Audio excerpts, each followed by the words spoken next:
திரு ஜென்ராம் அவர்கள் எல்லாராலும் மதிக்கப்படக்கூடிய, கட்சிகளை கடந்து எதிர்வாதம் செய்பவர்களாலும் மதிக்கப்படக்கூடிய ஒரு மூத்த பத்திரிகையாளர். அவர் அறம் சார்ந்தவர், தெள்ளத் தெளிவாக அழுத்தம் திருத்தமாக தன் கருத்துக்களை, தொலைக்காட்சி விவாதங்களை எடுத்து வைப்பவர், பல்வேறு தொலைக்காட்சிகளில் நெறியாளராகவும் இருந்தவர். அவரை பேச அழைக்கிறேன். நன்றி. யுஜிசி திருத்தங்களை திரும்ப பெறுக என்ற முழக்கத்தின் அடிப்படையில் நடந்து கொண்டிருக்கும் கல்வி உரிமை கருத்தரங்கம் தலைமை தாங்கி நடத்தி கொண்டிருக்கும் நண்பர் திருஞானம் அவர்களே, திருஞானம் இந்த கருத்தரங்கத்தை ஆர்கனைஸ் பண்ணுறதுக்கு சிறப்பாக ஆர்கனைஸ் பண்ணார்னு ஏற்கனவே சொன்னாங்க. அதாவது அறிவுசார் சான்றோர்களையும் இளைஞர்களையும் ஒருங்கிணைத்து இந்த விழாவை நடத்துகிறார் அப்படின்னு சொன்னாங்க. நான் அந்த ஸ்டேட்மெண்ட்டை ஏற்றுக்கிறேன். ஆனால் சொன்னவர் யாரை எப்படி மனசில் வச்சுருந்தாருங்கிற அந்த வரிசையை மட்டும் மாற்றிக்கிறேன். அறிவுசார் சான்றோர்கள் பின்னால் உட்காந்துருக்குறாங்க, அவங்க எல்லா விஷயங்களையும் தெளிவாக பேசிடுவாங்க. நாங்கள் முன்னால் இருக்கிறவங்க பொதுவாக சில விஷயங்களை பேசிட்டு போகலான்னு நினைக்கிறோம். முதல் வரிசையில் இருக்கக்கூடியவர்களுக்கு வருத்தம் இருக்காதுன்னு நினைக்கிறேன். ஏன்னா இளைஞர்கள் எல்லாம் முதல் வரிசையில் சொன்னதுனால நாங்கள் அந்த போலி மகிழ்ச்சியிலையாவது நாங்கள் காலத்தை கடத்திடலாம்ல அப்படின்னு. அப்புறம் என்ன பேசலாம் அப்படின்னு வரும்போது திரும்பவும் சிந்தன் ஒரே விஷயத்த சொன்னார், அசீஃப் அதே விஷயத்த சொன்னார், நானும் அதே தான் சொல்லணும்னு நினச்சேன். இது எனக்கு மீண்டும் வேறொரு கதையை நினைவுபடுத்துது. அது தெனாலிராமன் கதையா பீர்பால் கதையான்னு தெரியல.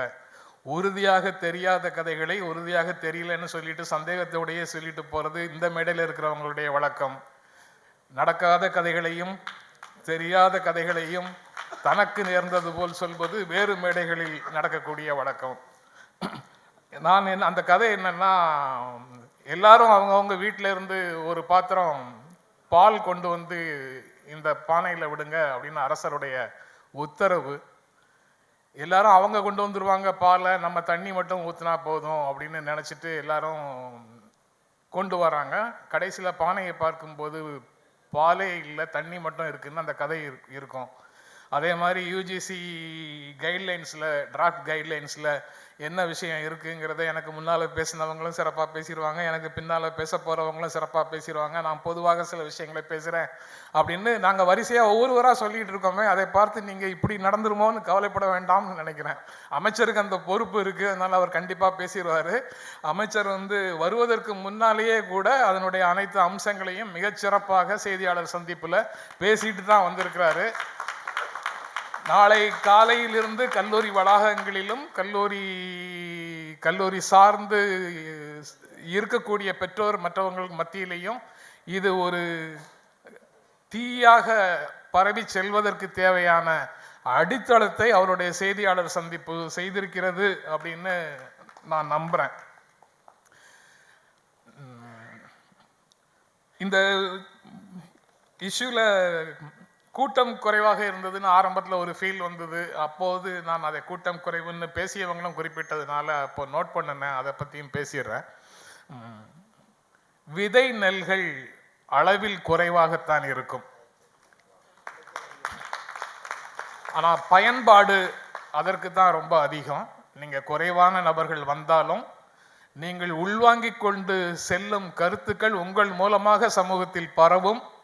ஒரு கருத்து மக்களிடம் பற்றி கொண்டால் அது மாபெரும் சக்தியாக வடிவெடுக்கும் என்பது உலகம் முழுக்க தெரிகின்ற மாபெரும் உண்மை.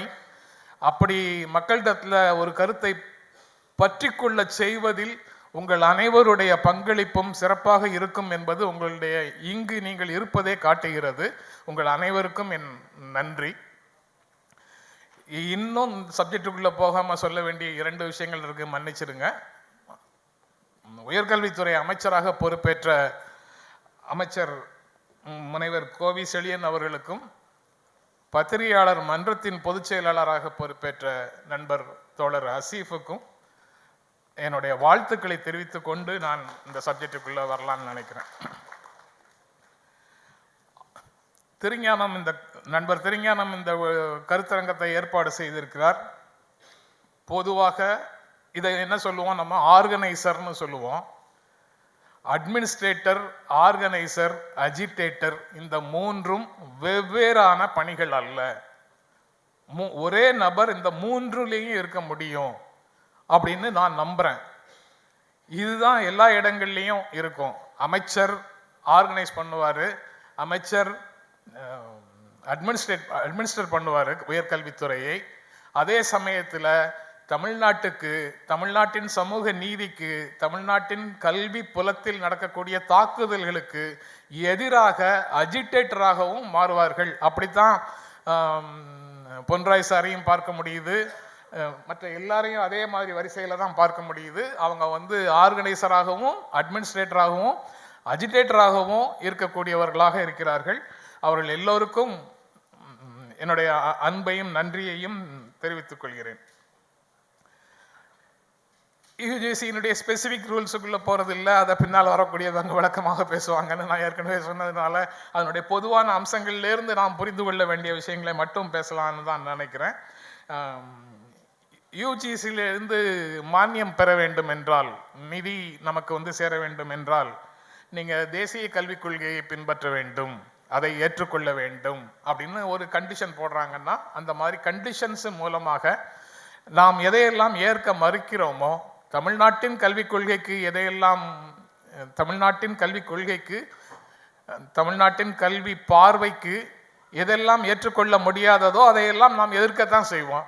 அப்படி ஏற்க முடியாதுன்னு சொன்னால் அதை ஒரு கருத்தாக மீண்டும் மீண்டும் உரையாடல்கள் மூலமாக அதை தீர்வு காண்பதற்கு பதிலாக உடனடியாக இங்கிருந்து எந்த விதமான நிதியும் கொடுக்கப்படாது என்று நம்மை அச்சுறுத்தி பணிய வைத்து நமது கல்வித்துறையின் செயல்பாட்டை முடக்குவதற்கு, அதனுடைய தொடர்ச்சியாக தமிழ்நாடு அரசின் செயல்பாட்டை முடக்குவதற்கு ஒன்றிய அரசு மேற்கொள்ளும் பல்வேறு விதமான நடவடிக்கைகளில் கல்வி தளத்தில் நடக்கக்கூடிய ஒரு நடவடிக்கையாகத்தான் இந்த கைட்லைன்ஸை பார்க்க வேண்டியதாக இருக்கு. உயர்கல்வித்துறையில் நடக்கக்கூடிய இந்த மாற்றம் மாநிலத்தின் அதிகாரத்தை முழுவதுமாக பறிக்கிறது. மாநிலத்தின் அதிகாரத்தை பறிக்கக்கூடிய பல்வேறு செயல்கள் பல்வேறு துறைகளில் நடந்துகிட்டு இருக்குது. கல்வித்துறையில் ஏன் நடக்குது அப்படிங்கிறதுக்கு இப்போ அசீஃப் அமைச்சர் முன்னால் வைத்த கோரிக்கையிலிருந்து இதை தொடர்புபடுத்தி பார்க்க வேண்டும் அப்படின்னு நினைக்கிறேன். கல்வித்தளத்தை கைப்பற்ற வேண்டியது அவர்களுக்கு ஒரு முக்கியமான ஒரு தேவையாக இருக்கிறது. 2014 மேல ஆட்சிக்கு வந்தாங்க. அசீஃப் கோரிக்கையின்படி பல்வேறு கருத்துக்கள் நடமாடிய ஒரு பல்கலைக்கழகமாக, பல்வேறு கருத்துக்கள் சார்ந்தவர்கள் உரையாடக்கூடிய ஒரு அற்புதமான களமாக ஜனநாயக தளமாக விளங்கிய டெல்லி ஜவஹர்லால் நேரு பல்கலைக்கழகம் 2016 ஆண்டு பிறந்த உடனேயே ஜனவரி மாதம் முழுவதும் மிகப்பெரிய தாக்குதல்களுக்கு உள்ளானது. அங்கு இருந்த அனைத்து ஜனநாயக அம்சங்களையும் நிர்மூலம் செய்து சிதைத்து குற்றுயிரும் குலையுயிருமாக அந்த பல்கலைக்கழக வளாகத்தை மாற்றிய மாபெரும் பெருமை அன்றைய வைஸ் சான்சலருக்கு பொருந்தும், அவருக்கு தான் சேரும். அவர் தான் இப்போ யுஜிசியினுடைய சேர்பர்சனாக இருக்கிறார். அங்க ஆடி முடித்த ஆட்டத்தை முடித்து கொண்டு இப்போது யுஜிசியில் அந்த ஆட்டத்தை தொடர்ந்து நடத்தி கொண்டிருக்கிறார். அவர்கள் முன்வைக்கக்கூடிய கல்வி பற்றிய பார்வை, அதாவது அந்த ஒரே அளவுள்ள சட்டை இந்தியாவில் இருக்கக்கூடிய அனைவருக்கும் பொருந்தும்னு ஒரு திட்டம் வச்சிருக்கிறாங்க, ஒரு பார்வை வச்சிருக்கிறாங்க. அதைத்தான் எல்லா துறைகளிலும் செயல்படுத்தி கொண்டு வருகிறார்கள். ஒரே நாடு ஒரே டேஷ், ஒரே நாடு ஒரே டேஷ், ஒரே நாடு ஒரே டேஷ்னு எல்லா துறையிலும் அவர்கள் கொண்டு வந்து கொண்டிருக்கக்கூடிய திட்டங்கள் இப்படித்தான் இருக்குது. அதாவது ஒரு 40 இன்ச்சு ஷர்ட்டு எல்லாருக்கும் பொருந்தும் அப்படின்னு அவங்களாக நினச்சி எல்லாருக்கும் அவங்க 40 இன்ச்சில் மட்டும்தான் சட்டையை கொடுக்குறாங்க. அதே மாதிரியான ஒரு விஷயம்தான் பல்கலைக்கழகங்களுக்குள்ள ஒரு தரம் உயர்த்தல் அப்படின்னு சொல்றாங்க. இந்தியாவில் இருக்கக்கூடிய அனைத்து பல்கலைக்கழகங்களும் கல்வியின் தரத்தை உயர்த்த வேண்டும். அது உயர்ந்த கல்வி தரத்தோடு இருக்கிறதா என்பதை மேற்பார்வையிடுவதும் ஒழுங்குபடுத்துவதும் யுஜிசியினுடைய கடமை அப்படின்னு சொல்றாங்க. ஆனா நடைமுறையில அவங்களுடைய கல்வி பற்றிய அவங்க பார்வை என்ன, சென்னையில் இருக்கக்கூடிய தமிழ்நாட்டில் இருக்கக்கூடிய நம்முடைய கல்வி பற்றிய பார்வை என்ன அப்படிங்கிறதுல இருந்து எல்லா பிரச்சனைகளுமே தொடங்குது. கல்வி ஒரு வேலை எப்படி பார்க்கிறது அப்படிங்கிறதுக்கான வேலைக்கான தகுதியாக மட்டுமே கல்வியை பார்க்கக்கூடியவர்கள் 3வது வகுப்பிலிருந்து 3வது வகுப்பு 5வது வகுப்பு 8வது வகுப்பு அப்புறம் பள்ளி முடித்த உடனே கல்லூரிக்குள்ள போறதுக்கு முன்னால அப்படின்னு பல இடங்கள்ல தகுதி தேர்வுகளும் பொது தேர்வுகளுமாக கல்வியை படிப்படியாக பல்வேறு தேர்வுகள் மூலம் புதிதாக கல்வித்தளத்துக்கு வரக்கூடிய அனைவரையும் வடிகட்டி தூக்கி கல்வி புலத்தில் இருந்து தூக்கி வீசுவதற்கான முயற்சி தான் டெல்லியில் இருந்து வரக்கூடிய அனைத்து கல்விக்கான முயற்சிகளும். இங்கு இருப்பதை போல கல்வி வேலைக்கான தகுதியாக மட்டுமல்ல, மனித சமூகம் சுற்றி இருக்கக்கூடிய சூழல் எல்லாமே நீதி பெற்று சமமாக பாகுபாடு இல்லாமல் வாழ வேண்டும் என்ற சிந்தனையோடு சேர்ந்து புகட்டப்படுகின்ற கல்வி அவர்களுக்கு ஒவ்வாத கல்வியாக இருக்கிறது. அதனால அவங்க திணிக்க நினைக்கின்ற கல்வி எல்லாமே வேறு விதமாக இருக்கிறது. நீங்க அந்த குரல்களை இங்கேயே கூட பல இடங்கள்ல கேட்டிருக்க முடியும், தொலைக்காட்சி விவாதங்கள்ல கேட்டிருக்க முடியும். ஏன்னா இங்க டிகிரி வாங்கிடுறாங்க, பட்டு ஸ்கில்டு லேபர்ஸா இல்லை, வேலைக்கான ஸ்கில் அவங்க கிட்ட இல்லை அப்படின்னு பல அறிஞர்கள் பேசுவதை நீங்க கேட்டிருக்க முடியும். அந்த ஸ்கில் என்பதற்கு என்ன பொருள்? பெருநிறுவனங்களுக்கு சேவை செய்யும் திறன்களை அவர்கள் வளர்த்து கொள்ளவில்லை அப்படின்னு பொருள். இன்று பெருநிறுவனங்கள்னு சொன்ன உடனே எனக்கு இன்னொரு செய்தி நினைவுக்கு வருது. நேற்று தமிழ்நாடு அரசு சாம்சங் CITU தொழிற்சங்கத்திற்கு அங்கீகாரம் கொடுத்திருக்கிறது. அதற்காக நான் எனது நன்றியை தமிழ்நாடு அரசுக்கு, குறிப்பாக தமிழ்நாட்டின் முதலமைச்சர் மு.க. ஸ்டாலின் அவர்களுக்கு தெரிவித்துக் கொள்ள விரும்புகிறேன். அவங்களுடைய கல்வி அப்படின்னு அவங்க சொல்றது உலகத்தரத்துக்கு இந்த கல்வியை உயர்த்தி எடுத்துட்டு போறோம்னு சொல்றாங்கல்ல, அந்த உலகத்தரத்தில் இருக்கக்கூடிய உலகத்துல பல நாடுகளில் இருக்கக்கூடிய கல்வி சாலைகள் எல்லாம் முழுக்க முழுக்க அகாடமிக் ஃப்ரீடத்தோட இருக்கு.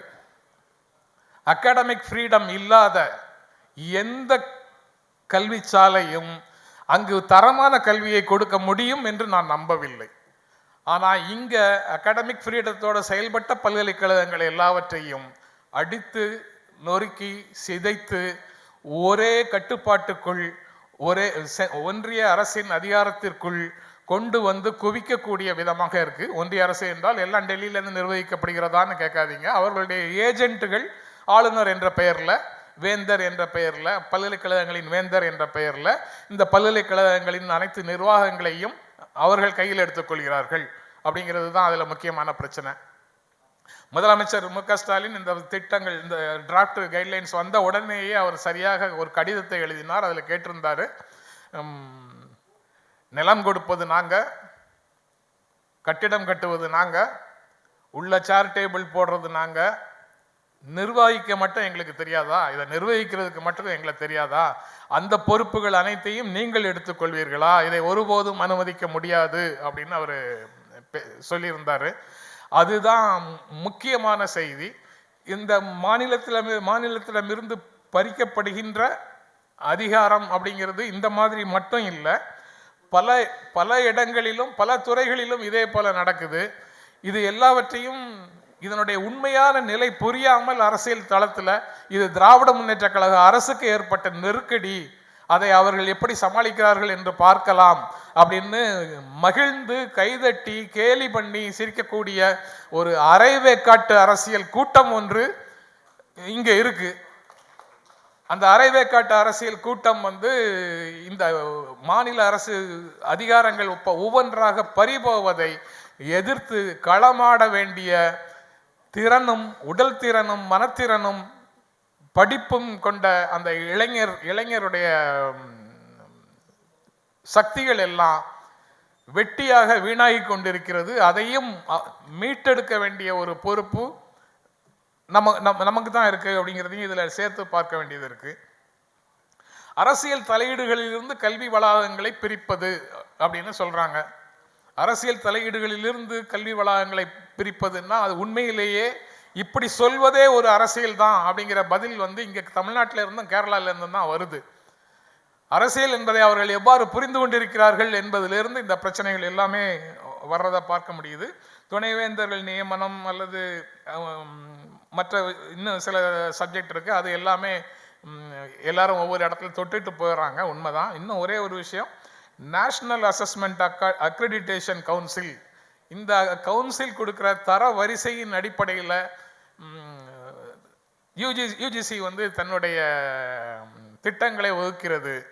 ஆனால் இந்த இது இப்படி அவங்க ஒரு முடிவெடுக்கிறது வளர்ச்சி அடையாத பகுதிகளில் இருக்கக்கூடிய பல்கலைக்கழகங்களை மற்ற பல்கலைக்கழகங்களோடு போட்டியிடுவதற்கான சூழலை உருவாக்காமல், லெவல் பிளேயிங் ஃபீல்டு இல்லாமல் அவங்களை மேலும் மேலும் நலிவுறச் செய்யும் அந்த மாதிரி விஷயங்களையும் இவர்கள் எல்லாம் கருத்தில் கொள்வது இல்லை. அது போக அந்த தர வரிசைங்கிறதையும் அந்த என்ஏஏசி இப்போ மாற்றிக்கொள்கிற மனநிலையில் இருக்கிறாங்க. அவங்க 3-4 விதமாக வைத்திருந்த தரங்களை கைவிட்டு உடனடியாக சீக்கிரமாக பைனரியாக மாற்றுறதுக்கு முயற்சி செய்கிறாங்க. அக்ரிடிட்டேஷன் வாங்கிய கல்லூரிகள், அக்ரிடிட்டேஷன் வாங்காத கல்லூரிகள், இரண்டு தரவரிசையாக மட்டுமே அவர்கள் பார்க்க போவதாக சொல்கிறாங்க. அப்போது ஒவ்வொரு அந்த வரைவு வழிகாட்டுதல்கள் எதையெல்லாம் சுட்டிக்காட்டி உருவாக்கப்பட்டிருக்கிறதோ அந்த அமைப்புகளுக்குள் அவர்களுக்கு இடையில் கூட ஒரு கோஆர்டினேஷன் இல்லை, ஒரு ஒருங்கிசைவு இல்லை அப்படிங்கிறதும் இந்த மாதிரி விஷயங்களில் பார்க்கும்போது தெரியுது. இப்படி இருக்கக்கூடிய இடங்கள்ல தான் தமிழ்நாடு சட்டமன்ற தீர்மானம் வந்தது, கேரளா சட்டமன்ற தீர்மானம் வந்தது, கர்நாடகாவில் எதிர்ப்பு வந்தது. ரேவந்த் ரெட்டியும் கடுமையான எதிர்ப்பை முன் வச்சிருக்கிறாரு.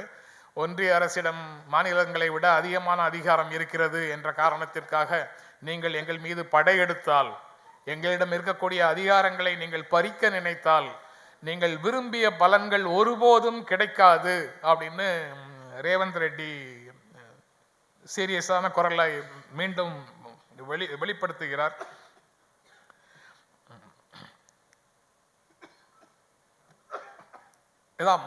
இது மாநிலத்தின் அதிகாரமாக மட்டும் இல்லாமல் நீண்ட தூர விளைவுகளாக சில விஷயங்களை அது செய்யுது.